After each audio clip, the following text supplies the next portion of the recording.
Let's mic देश का मिजाज ईस्ट। ये है let's make more than radio. आप सुन रहे हैं पूर्वी भारत की खबरें। बिहार में एक डाटा एंट्री ऑपरेटर मंत्री के सामने ही रिश्वत मांगने लगा। इसके बाद उसकी नौकरी पर गाज गिर गई। जानकारी के अनुसार एसटी कल्याण विभाग के मंत्री लखेंद्र पासवान ने फरियादियों से आरोपी कर्मचारी को फोन मिलवाया। फोन स्पीकर पर था और मंत्री भी पूरी बातचीत सुन रहे थे। आरोपी कर्मचारी ने अनुदान की राशि जारी करने के बदले 50,000 रुपए की मांग रख दी। फोन करते ही मंत्री ने सीतामढ़ी के जिला कल्याण अधिकारी को फोन लगाया और रिश्वत मांगने वाले डेटा एंट्री ऑपरेटर की सेवा तत्काल समाप्त करने का निर्देश दिया। पड़ोसी देश नेपाल में सांप्रदायिक हिंसा के मद्देनजर बिहार के मधुबनी जिले में भारत नेपाल सीमा पर सुरक्षा बढ़ा दी गई है। अधिकारियों ने बताया है कि पुलिस ने एहतियात के तौर पर निगरानी बढ़ा दी है और अतिरिक्त जवानों की तैनाती की है। पिछले सप्ताह कोशी प्रांत के सुनसरी जिले में सांप्रदायिक झड़पों के बाद नेपाल के कई जिलों में जारी तनाव के बीच यह सुरक्षा बढ़ाई गई है। पश्चिम बंगाल के मंत्री दिलीप घोष ने पीएम मोदी के नए वीडियो पर टिप्पणी करते हुए कहा, यह कॉकरोच आंदोलन बिल्कुल वैसा ही है जैसा इनका नाम है। कुछ बच्चों को सड़कों पर लाया गया और उनसे गलत व्यवहार करवाया गया। उनके माता पिता शर्मिंदा हैं और बच्चे खुद पश्चाताप कर रहे हैं। हालांकि उन्होंने इसे रचा, उन्हें जवाबदेह ठहराया जाना चाहिए ताकि भविष्य में कोई भी भारत में जन आंदोलन को इस तरह से बदनाम करने की हिम्मत न करे। इसके लिए जिम्मेदार किसी भी व्यक्ति को बख्शा नहीं जाएगा। दूसरी ओर टीएमसी सांसद कीर्ति आजाद ने पीएम मोदी के नए वीडियो पर कहा, जिस तरह से प्रधानमंत्री ने कहा है कि उन्होंने लोगों को माफ कर दिया है, वह मेरी नजर में हंसी की बात है। जनता ने उन्हें माफ नहीं किया है।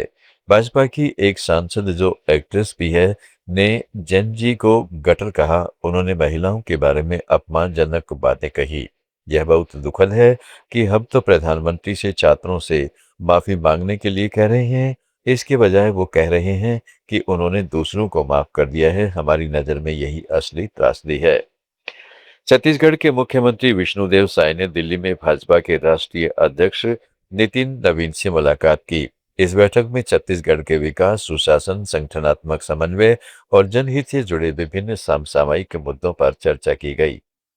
ओडिशा में बाढ़ की स्थिति अब भी गंभीर बनी हुई है। कई नदियां उफान पर हैं और सैकड़ों गांव जलमग्न हो गए हैं।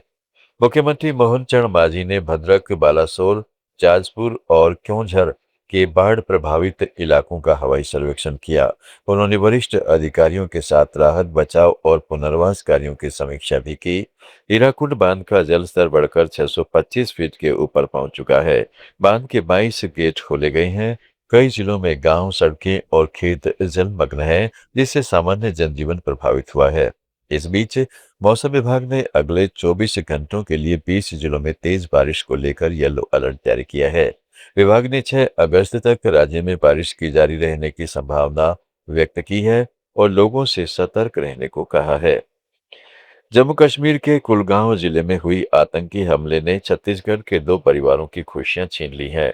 हमले में घायल सारंगढ़ बिलाईगढ़ जिले के प्रवासी मजदूर भूपेंद्र महना की शनिवार सुबह श्रीनगर के अस्पताल में मौत हो गई। इससे पहले इसी हमले में शक्ति जिले के दीपक रात्रे की जान जा चुकी है।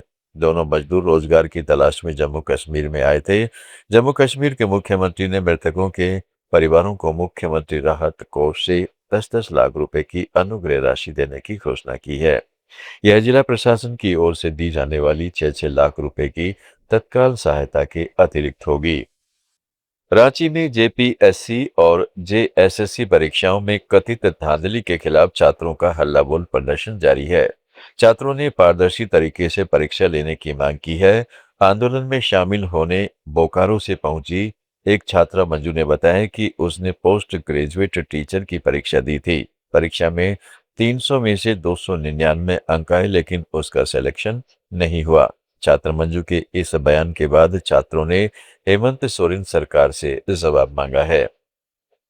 बिहार, पश्चिम बंगाल, उड़ीसा, झारखंड और छत्तीसगढ़ की ताजा खबरों के इस बुलेटिन को रोजाना सुनने के लिए डाउनलोड करें लेट्स माइक ऐप। जुड़े रहिए लेट्स माइक के साथ।